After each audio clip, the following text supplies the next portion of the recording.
Hello student, next topic આપણે લઈએ function of kidney. Already આપણે ભણી ગયા છીએ, આપણે એન્ડ તરફ જઈ રહ્યા છીએ ચેપ્ટરના. તો કિડનીના ફંક્શન્સ આપણે જે અત્યાર સુધીમાં જેટલા ફંક્શન્સ જોયા એ બધા ફંક્શન્સ કોના હતા? કિડનીના.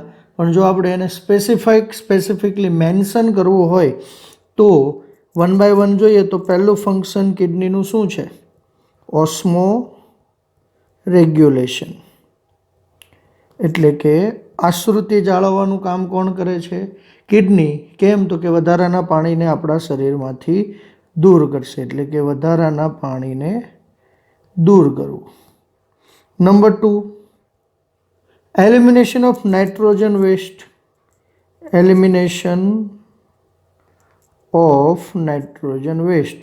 નાઇટ્રોજન યુક્ત જે કંઈ વેસ્ટ દ્રવ્ય છે, યુરિયા, યુરિક એસિડ, એ બધાને દૂર કરવા. Number 3, pH maintenance. PH balance કરવાનું કામ કરે, એટલે કે પીએચ મેન્ટેનન્સનું કામ કરશે. અહીંયા ક્વેશ્ચન આવે, ધ્યાન રાખજો કે આપણા શરીરમાં યુરિયા બને એટલે એમોનિયા બને ન બને? બને. યકૃતમાં એમોનિયા બનશે, એમોનિયામાંથી યુરિયા બનશે અને યુરિયામાંથી યુરિક એસિડ. જ્યારે ઘણી વખત યુરિક એસિડ વધી જાય તો આપણે વાહ કહીએ એ વાહ થાય છે. ઓકે, તો ત્રીજું કાર્ય પીએચ મેન્ટેનન્સ. ચોથું કાર્ય મેન્ટેનન્સ ઓફ સોલ્ટ. સોલ્ટના મેન્ટેનન્સ માટે પણ વર્ક કરે, એટલે કે ક્ષારની જાળવણી કરે. ક્ષાર એટલે કયા? સોડિયમ, પોટેશિયમ, જેને ઇલેક્ટ્રોલાઇટ્સ કહીએ છીએ. Removal of other substance. Other સબસ્ટન્સને રિમૂવ કરશે. હવે બીજા સબસ્ટન્સ એટલે કયા? માનો કે કોઈ ટોક્સિક મટીરિયલ આપણી બોડીમાં ઉત્પન્ન થયું છે, કોઈ ડ્રગ તમે લીધી છે તો એ ડ્રગ યુરિન મારફતે જશે. કોઈ પિગમેન્ટ છે, ઘણી વખત અમુક દવા લીધી હોય એવા કલરનું યુરિન આવતું હોય છે. વધારે પડતા વિટામિન, વધારાના વિટામિન, આ ખાસ ધ્યાન રાખજો, વિટામિનનો આપણી બોડીમાં સ્ટોરેજ નથી એક્સેપ્ટ વિટામિન B12 અને સિવાયના અમુક વિટામિન જે આપણી બોડી બનાવે છે. રાઈટ? એટલે જો તમે વધારે વિટામિન્સ લીધા તો એ પણ યુરિન મારફતે બહાર નીકળશે. Blood pressure maintenance. Maintenance of blood pressure. તો બ્લડ પ્રેશરની જાળવણી કઈ રીતે કરતો? આપણે જોયું, રેનિનની મદદથી થતું હતું. હોમિયોસ્ટેસિસ. હોમિયોસ્ટેસિસનું પણ કામ કોણ કરે? કિડની કરે છે. રેનિન સિક્રેશન. રેનિનનું સિક્રેશન કરશે, જેથી રેનિન પણ બ્લડ પ્રેશરની જાળવણી કરશે.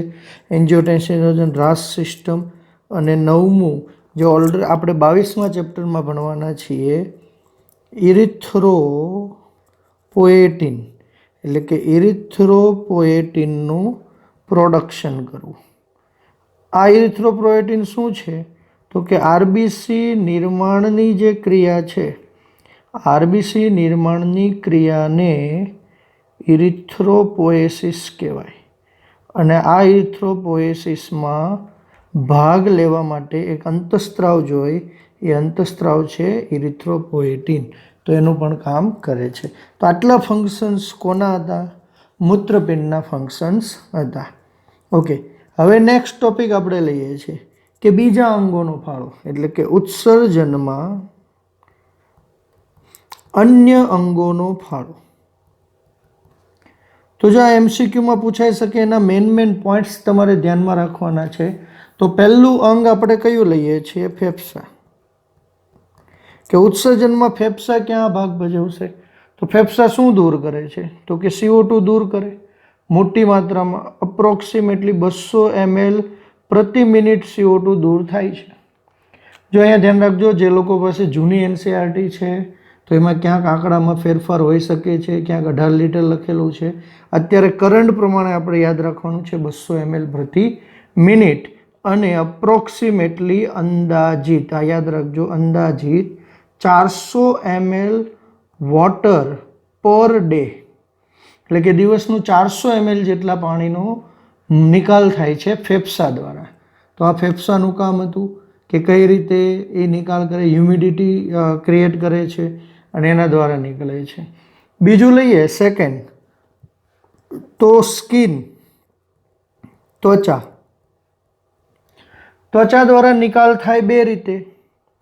એક છે પ્રસ્વેદ ગ્રંથિ અને એક છે આપણી પાસે સ્નિગ્ધ ગ્રંથિ. સમજો, પ્રસ્વેદ ગ્લેન્ડ, જેને બીજું નામ આપણે સ્વેટ ગ્લેન્ડ પણ કહીએ છીએ, સ્વેટ ગ્લેન્ડ. અને આ સ્વેટ ગ્લેન્ડ સિવાય એક નામ આપવામાં આવે છે. આ નામ યાદ રાખવાનું છે દરેક વિદ્યાર્થીઓએ. સ્યુડોરીફેરસ ગ્લેન્ડ. શું કહે છે? સ્યુડોરીફેરસ ગ્લેન્ડ. ઘણી વખત ફેરવી નાખે નામ. સ્વેટ ગ્લેન્ડ, સ્યુડોરીફેરસ ગ્લેન્ડ અથવા તો પ્રસ્વેદ ગ્રંથિ, કે જે લિક્વિડ ફ્લુઇડ સ્કિનમાંથી બહાર કાઢશે. જેમાં શું હોય? 99.5% વોટર હશે. પ્લસ એની અંદર શું આવે? NaCl. આપણને ખબર છે કે ભાઈ આપણો જે પરસેવો છે લિટલ બીટ સોલ્ટી હોય છે due to the NaCl. Urea ખટાશ પડતો હોય કારણ કે તેમાં લેક્ટિક એસિડ છે.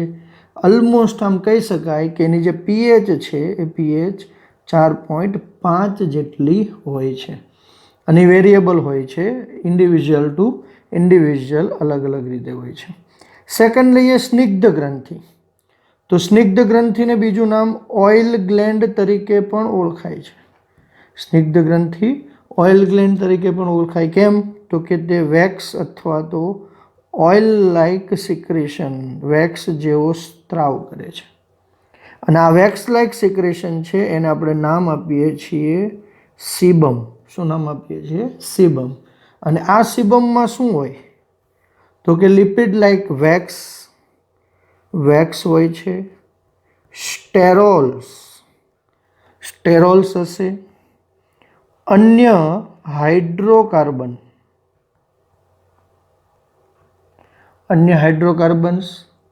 અને ફેટી એસિડ. આપણે ઘણી વખત જોયું હોય કે ઘણા લોકોની સ્કિન ઓઇલી સ્કિન હોય છે. તો એ ઓઇલી સ્કિન હોવાનું કારણ શું છે? તો કે ત્વચાને રક્ષણ આપવા માટે છે, કોઈ ખરાબ નથી. પણ આપણે ઓઇલી સ્કિન હોય એટલે સ્કિન ઉપર થોડીક વાર થાય એટલે ઓઇલ જેવું આવી જાય છે. એ ઓઇલ અલ્ટિમેટલી બીજું કંઈ નથી, એ શું છે? સીબમ છે. તો આ સીબમ જે ત્વચાને રક્ષણ આપવાનું કામ કરે છે.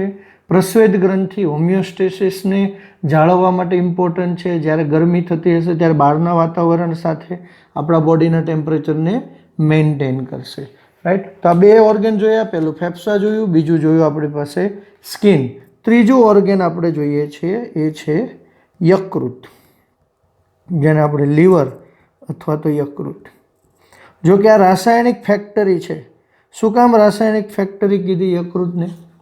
કારણ કે મેક્સિમમ મેટાબોલિઝમ અહીંયા થશે. પણ અહીંયા આપણે વાત કરીએ એક્સક્રીશનની, તો એક્સક્રીશન શું છે? તો કે આરબીસી તૂટે એટલે એમાંથી હિમોગ્લોબિન છૂટું પડે, HB. અને આ HB કન્વર્ટ થાય બિલીરુબિન અને બિલીવર્ડિનમાં. તો આ બિલીરુબિન અને બિલીવર્ડિનના ફોર્મની અંદર એક પછી ક્યાં જશે? તો કે આંતરડામાં જાય.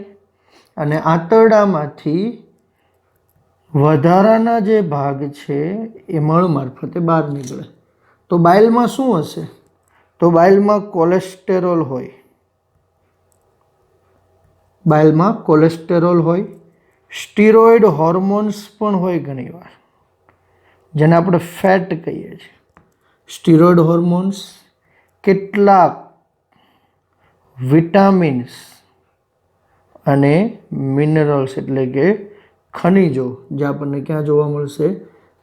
ખનિજ નહીં, કેટલાક વિટામિન્સ અને અમુક ડ્રગ્સ છે જે યકૃત દ્વારા મુક્ત થાય છે. મેજર કોન્સ્ટન્ટ આપણને ખબર છે કે યકૃત શું કરે છે? યુરિયા જે છે એને બહાર કાઢે છે. પણ યકૃત ડાયરેક્ટલી યુરિયાને બહાર કાઢતું નથી. યુરિયા બહાર કાઢવાનું કામ કોણ કરે છે? કિડની કરે છે. નેક્સ્ટ, આ બહાર કોના મારફતે નીકળશે? તો કે આ આંતરડા મારફતે નીકળશે. બીજું છે આંતરડું. નેક્સ્ટ ઓર્ગન આપણે લઈએ તો નેક્સ્ટ ઓર્ગન કયું છે? ઇન્ટેસ્ટાઇન. તો કે ઇન્ટેસ્ટાઇનનું કામ શું છે? તો આપણને ખબર છે કે તે કેટલાક ક્ષાર, કેલ્શિયમ અને મળ આનો ત્યાગ થાય છે. એટલે કે આંતરડાનો પણ અહીંયા રોલ આવે છે અન્ય અંગોમાં. અને બીજું લાસ્ટ એક અંગ લેવું હોય તો એ છે આપણી પાસે લાળ ગ્રંથિ. લાળ ગ્રંથિ પણ ઉત્સર્જનનું કામ કરે છે. ખાસ ધ્યાન રાખજો, લાળમાં શું હોઈ શકે? ઘણી વખત કેટલાક તત્વો જેવા કે મર્ક્યુરી છે, potassium iodide, mercury, potassium iodide, થાયોસાઇનેટ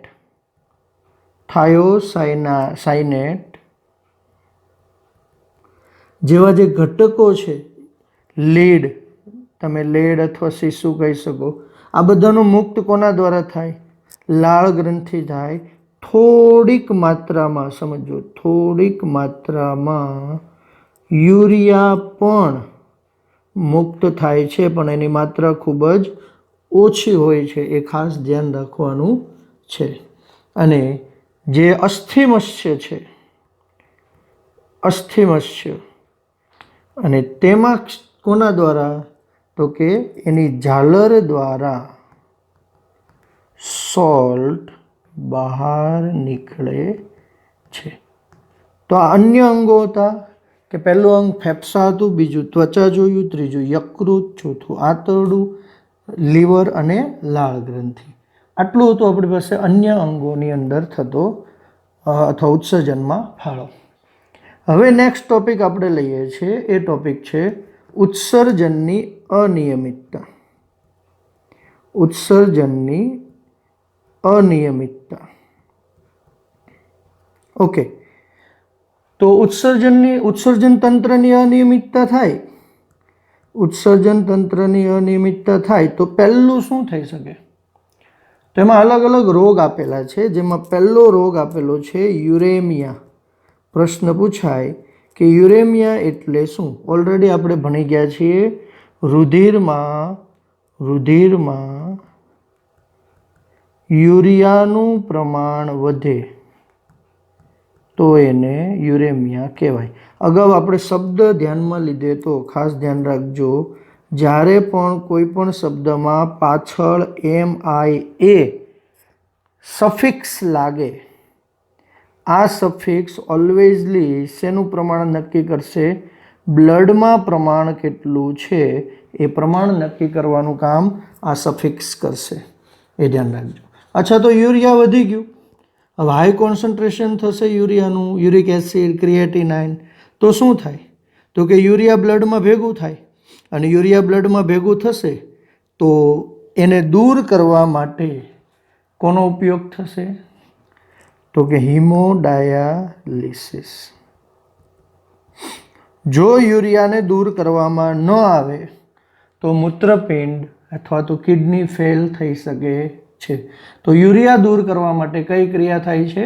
હિમોડાયાલિસિસ. હવે હિમોડાયાલિસિસને બીજું કહીએ તો એક આખું યુનિટ છે, જેને આપણે ડાયાલિસિસ તરીકે પણ ઓળખીએ છીએ. તો એ ડાયાલિસિસ યુનિટમાં ક્વેશ્ચન પૂછાય, અને ઘણી બધી વાર એના ક્વેશ્ચનો આવેલા છે. જો એનું યુનિટ આપણી પાસે હોય, આ રીતનું એક યુનિટ છે આપણી પાસે, આ એક ડાયાલાઇઝર યુનિટ છે. જો એમાં શું થશે? પ્રથમ શું કરશે? તો કે માનો કે દર્દી છે, આ દર્દીના રુધિરમાં યુરિયાનું પ્રમાણ છે, યુરિયા વધુ છે,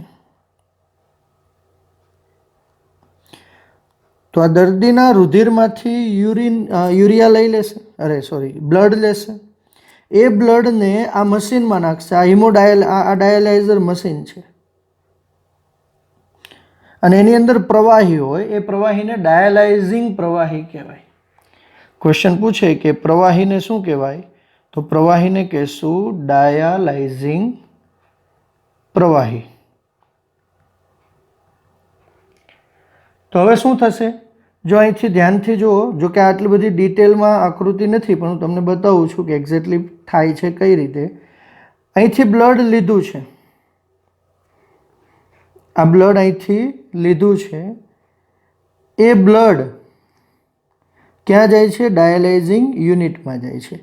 ડાયાલાઇઝિંગ યુનિટમાં જતાં પહેલાં, કારણ કે આપણને ખબર છે કે આપણા રુધિરની એક પ્રકૃતિ છે. શું પ્રકૃતિ છે? તો કે રુધિરની પ્રકૃતિ છે કે જેવું એ બહાર નીકળશે એટલે રુધિર ગંઠાઈ જાય. રુધિર ગંઠાઈ ન જાય એટલે એમાં હિપેરિન ઉમેરવામાં આવે, એટલે કે હિપેરિન એન્ટીકોએગ્યુલેન્ટ તરીકે કામ કરે. હવે હિપેરિન ઉમેરશે, અહીંયાથી આ બધું પ્રેશર મેન્ટેન થતું હોય છે એનું. હવે શું થશે? તો કે આ ભાગમાં જ્યાં ફિલ્ટર છે ડાયાલાઇઝર, ત્યાં એક નલિકા હોય છે અને એ નલિકાને આપણે સેલોફેન નલિકા કહેશું. આ યાદ રાખવાનો પ્રશ્ન પૂછાય. તો માનો કે હું તમને કહું કઈ રીતની, જે કિડનીમાં પ્રોસેસ થાય છે એવી જ સેમ પ્રોસેસ થાય છે કે આ ડાયાલાઇઝર પ્રવાહી છે આમાં અને અહીંયાથી નલિકા પસાર થાય છે.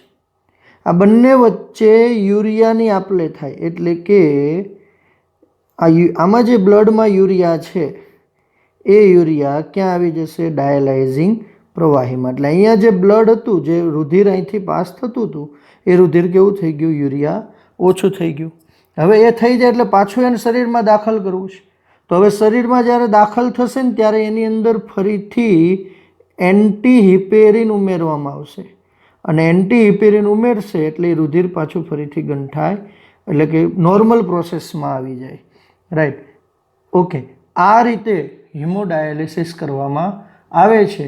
ડિપેન્ડ કેટલા પ્રમાણમાં બ્લડમાં યુરિયા છે એના આધારે પેશન્ટનું ડાયાલિસિસ 1 મહિને, 2 મહિને, ઘણી વખત 1 અઠવાડિયામાં 2-3 વખત પણ ડાયાલિસિસ કરવામાં આવે છે.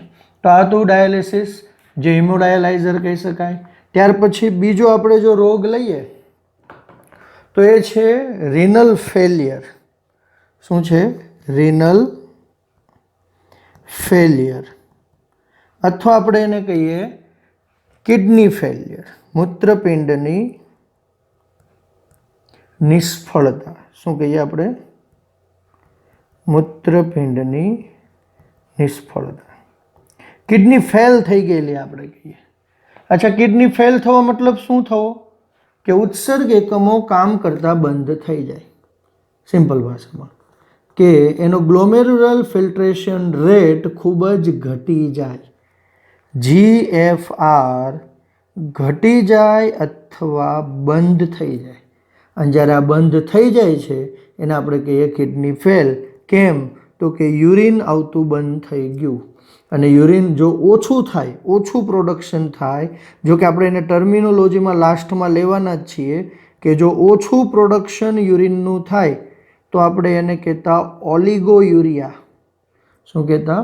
ઓલિગોયુરિયા. અને ઘણી વખત યુરિન બિલકુલ ન બને આ કન્ડિશનમાં. અને યુરિન બિલકુલ ન બને અથવા તો ખૂબ જ ઓછી માત્રામાં બને તો એને એનયુરિયા કહેવાય. તો આ બેઝિક છે. કોઝ ઘણા બધા કોઝ છે. બ્લડનું વોલ્યુમ ઘટી ગયું હોય તો પણ થઈ શકે, કાર્ડિયાક આઉટપુટમાં ફેરફાર થયો હોય તો પણ થઈ શકે, કિડનીમાં પથરી હોય તો પણ કિડની ફેલ થઈ શકે છે. ઘણા બધા કન્ડિશન છે. વધારાની અમુક એન્ટીબાયોટિક દવા હોય એ પણ મૂત્રપિંડને નિષ્ફળ કરી શકે. યસ, દવા છે, લાઈક એન્ટીબાયોટિક દવા વારંવાર લેતા હોય તો એન્ટીબાયોટિક દવા ઘણી વખત આપણે સાંભળ્યું હોય કે દવા આપીને કિડની ફેલ થઈ ગઈ. યસ, સેન્સિટિવ હોય. ઘણી વખત પેઇન કિલર, જેને NSAID કહેવાય. શું કહેવાય? NSAID, non steroid anti inflammatory drug જેને કહેશું. તો આવી જે ડ્રગ છે, ઘણી વખત સામાન્ય પેઇન કિલર જે આપણે લઈએ છીએ બધી NSAIDમાં આવે, જેને ડૉક્ટરના પ્રિસ્ક્રિપ્શન વગર લેવી જ ના જોઈએ. અને ઓછામાં ઓછી 2-5 દિવસ મેક્સિમમ, પણ ઘણા લોકો પૂછ્યા વગર મહિનાઓ સુધી લેતા હોય છે અને એ બહુ ખરાબ રીતે કિડની ઉપર અસર કરે અને કિડનીને ફેલ કરી શકે છે. તો આ ધ્યાનમાં રાખવાનું છે. ઓકે, હવે એને એ કિડની ફેલ થયું એટલે શું થાય? કિડની ફેલ થાય એટલે આરબીસીનું પ્રોડક્શન ઘટે, પ્લસ વોટરનું બેલેન્સ બગડી જાય, બ્લડ પ્રેશર બેલેન્સ બગડી જાય. અને આ બધાની પછી ફાઇનલ એક જ ટ્રીટમેન્ટ આવે. શું આવે? તો કે ટ્રીટમેન્ટ તરીકે લેવું હોય તો પછી એક જ ટ્રીટમેન્ટ ડાયાલિસિસ અથવા તો કિડની ટ્રાન્સપ્લાન્ટ. ઓકે, ત્યાર પછીનો રોગ લઈએ તો એ કઈ છે? મૂત્રપિંડમાં જોવા મળતી પથરી, જેને આપણે રેનલ કેલ્ક્યુલી કહીએ છીએ. તો આમાં પ્રશ્ન પૂછાય કે ભાઈ રેનલ કેલ્ક્યુલીમાં શેના કોલિક પેઇન જેને કહેવાય, જ્યારે પથ્થરીનું જે પેઇન થાય એ પથ્થરીના દુખાવાને કોલિક પેઇન પણ કહેવાય. અને આ જે સિવિયર કોલિક પેઇન છે બેક સાઈડથી દુખતું હોય છે પાછળના ભાગથી. કેમ તો કે અહીંયા પ્રશ્ન શું પૂછાય તો કે ક્ષાર જમા થાય, અને ક્ષાર જે જમા થશે એમાં કોના સ્ફટિક હશે, કોના ક્ષાર હશે તો કે ઓક્ઝલેટ, જે ઓલરેડી આપણે ભણી ગયા છે. તો ઓક્ઝલેટ ખાલી યાદ રાખવું, ખાસ કરીને કેલ્શિયમ ઓક્ઝલેટના ક્ષાર હોય છે. અને ત્યાર પછી લાસ્ટ આપણે લઈએ તો એ છે ગ્લોમેરુલો નેફ્રાઇટિસ. શું છે? ગ્લોમેરુલો નેફ્રાઇટિસ. અચ્છા, ગ્લોમેરુલો નેફ્રાઇટિસમાં શું થશે? ગ્લોમેરુલો નેફ્રાઇટિસમાં રુધિર કેશિકા ગુચ્છમાં શું થવું તો કે રુધિર કેશિકા ગુચ્છમાં સોજો આવે. અને રુધિર કેશિકા ગુચ્છમાં સોજો આવે જેનાથી શું થઈ શકે છે તો કે જેનાથી કિડનીના જે ફંક્શન્સ છે એ પ્રોપરલી થતા નથી. લાઈક ફોર એક્ઝામ્પલ કે large number of glomeruli non function થઈ જાય, એટલે કે રુધિર કેશિકા ગુચ્છ કાર્ય કરતું બંધ થઈ જશે. હવે જ્યારે આ કાર્ય કરતું બંધ થઈ જાય તો અલ્ટિમેટલી પાછું ક્યાં જવું પડે તો કે આર્ટિફિશિયલ કિડની ડાયાલિસિસ માટે જવું પડે છે. ત્યાર પછી લઈએ તો ડાયાબિટીસ ઇન્સિપિડસ, જે આના સંબંધિત રોગ કહી શકાય. ડાયાબિટીસ ઇન્સિપિડસ શેની ખામી તો કે ADHની ખામીથી થાય. ખાસ ધ્યાન રાખજો, ADHનું સિક્રેશન ન થાય, બંધ થઈ જાય ત્યારે વારંવાર યુરિનેશન માટે જવું પડે, જેને આપણે કહીએ છીએ ડાયાબિટીસ ઇન્સિપિડસ. તો આટલું હતું આપણી પાસે અનિયમિતતાઓ. અને અનિયમિતતા પછી થોડુંક આપણે અમુક ટર્મિનોલોજી જોવાની છે. ઓકે, એ પહેલાં એક કોમન ઓપ્શન જે આપણી બુકમાં નથી આપેલો, તમને પ્રશ્ન પૂછાય તો કિડની ટ્રાન્સપ્લાન્ટેશન એક ઓપ્શન છે જ્યારે મૂત્રપિંડ નિષ્ફળ જાય છે ત્યારે. તો કિડની ટ્રાન્સપ્લાન્ટેશનમાં ઘણું બધું મેચિંગ થવું જોઈએ. પ્રશ્ન પૂછાય કે કિડની ટ્રાન્સપ્લાન્ટ ક્યારે થાય તો કિડની ટ્રાન્સપ્લાન્ટમાં પહેલું મેચિંગ થવું જોઈએ બ્લડ ગ્રુપ. બીજું HLA કહેવાય, હ્યુમન લ્યુકોસાઇટ એન્ટીજન. આ યાદ રાખજો, તમારી ડિટેલમાં નથી પણ આપણે કદાચ ક્વેશ્ચન પૂછાય તો આપણને ખબર હોવી જોઈએ. અને એન્ટીબોડીઝ, આટલી વસ્તુ મુખ્યત્વે મેચ થવી જોઈએ તો કિડની ટ્રાન્સપ્લાન્ટ થઈ શકે. સપોઝ તમને ક્વેશ્ચન પૂછાય તો. ઓકે, હવે થોડીક ટર્મિનોલોજી જોવાની છે. જો એ ટર્મિનોલોજી આપણને પૂછાય તો એ ટર્મિનોલોજી આપણને આવડતી હોવી જોઈએ. બીજી એબનોર્મલ કન્ડિશન છે, એબનોર્મલ કન્ડિશન ઓફ યુરિન. યુરિનની કેટલીક એબનોર્મલ કન્ડિશન અને એની ટર્મિનોલોજી છે, ખાસ ધ્યાન રાખવું, ક્વેશ્ચન પૂછાય. પહેલી ટર્મિનોલોજી છે આલ્બ્યુમિન યુરિયા. Albumin urea. ક્યારે આલ્બ્યુમિન યુરિયા કહેવાય? જ્યારે યુરિનમાં અથવા મૂત્રમાં શેની હાજરી હોય? આલ્બ્યુમિનની હાજરી હોય તો એને આલ્બ્યુમિન યુરિયા કહેવાય. હવે ક્યારે થાય? જ્યારે નેફ્રાઇટિસ એટલે કે ઉત્સર્ગ એકમમાં સોજો આવેલો હોય ત્યારે થાય. નંબર 2,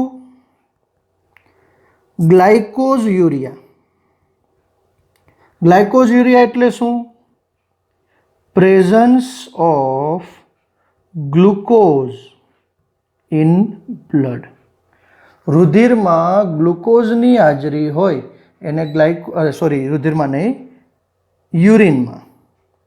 રુધિરમાં હોય તો ડાયાબિટીસ કહેશું, યુરિનમાં તો એને ગ્લાયકોઝ યુરિયા કહેશું. હિમેટ યુરિયા. હિમેટ યુરિયા કોને કહેવાશે? હિમેટ યુરિયા તો કે બ્લડ અથવા તો બ્લડના સેલ યુરિનમાં આવે એટલે રુધિર અથવા રુધિરના કોષ યુરિનમાં આવે તો એને શું કહેવાય? હિમેટયુરિયા કહેવાય. ચોથું કીટોયુરિયા. તો કીટોયુરિયા ક્યારે કહેવાશે? જ્યારે યુરિનમાં કોની હાજરી હશે? યુરિનમાં કીટોનની હાજરી, તો એને કીટોયુરિયા કહેવાય. પાંચમું પૂછાય હિમોગ્લોબિન યુરિયા. તો હિમોગ્લોબિન યુરિયા આવે તો મતલબ યુરિનમાં શેની હાજરી? તો કે યુરિનમાં હિમોગ્લોબિનની હાજરી, તો એને હિમોગ્લોબિન યુરિયા કહેવાય. યુરેમિયા આપણે જોઈ લીધું છે ઓલરેડી, રાઈટ. અને પાયયુરિયા પૂછાય. શું પૂછાય? પાયયુરિયા. પાયયુરિયા એટલે શું? WBC કોષ જ્યારે યુરિનમાં હાજર હોય, મૂત્રમાં હાજર હોય તો એને શું કહેવાય? પાયયુરિયા કહેવાય. તો આ યુરિનની કેટલીક એબનોર્મલ કન્ડિશન હતી.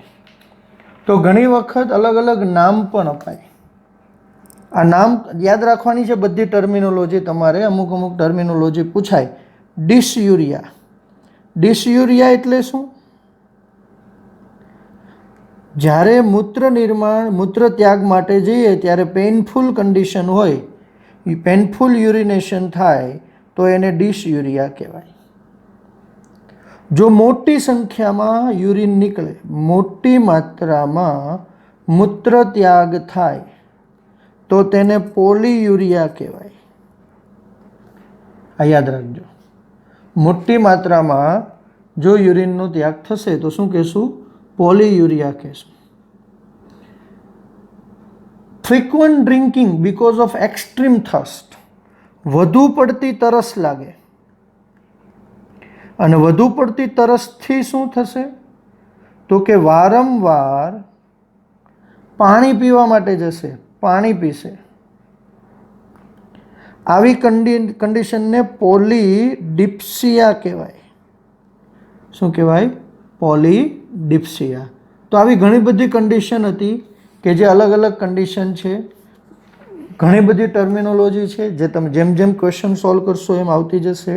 તો આટલું બેઝિક હતું આપણી પાસે ચેપ્ટર નંબર 19, એક્સક્રીટરી સિસ્ટમ, એટલે કે ઉત્સર્ગ દ્રવ્યો કઈ રીતે થાય છે, એનું ફંક્શન, કમ્પ્લીટ ડિટેલ આપણે લઈએ. જો આખા ચેપ્ટરની સમરી લઈએ તો પહેલાં આપણે બેઝિક ઇન્ટ્રોડક્શન જોયું. બેઝિક ઇન્ટ્રોડક્શન પછી આપણે હ્યુમન એક્સક્રીટરી સિસ્ટમ જોઈ, એટલે કે મનુષ્યનું ઉત્સર્જન તંત્ર જોયું. મનુષ્યના ઉત્સર્જન તંત્ર પછી આપણે નેફ્રોનની વાત કરી, નેફ્રોનના કાર્યો જોયા, મૂત્ર નિર્માણની વાત કરી, મૂત્ર નિર્માણ કર્યા પછી કાઉન્ટર કરંટ એક્ટિવિટીની વાત કરી, કાઉન્ટર કરંટ એક્ટિવિટી પછી એનું નિયમન કઈ રીતે થાય છે, અન્ય અંગોનો ઉત્સર્જનમાં ફાળો શું છે તે, અને લાસ્ટમાં આપણે જોયું અનિયમિતતા. તો આ બધા ટોપિકને બેઝ ઉપર તમારે MCQ સોલ્વ કરવાના છે. Thank you so much.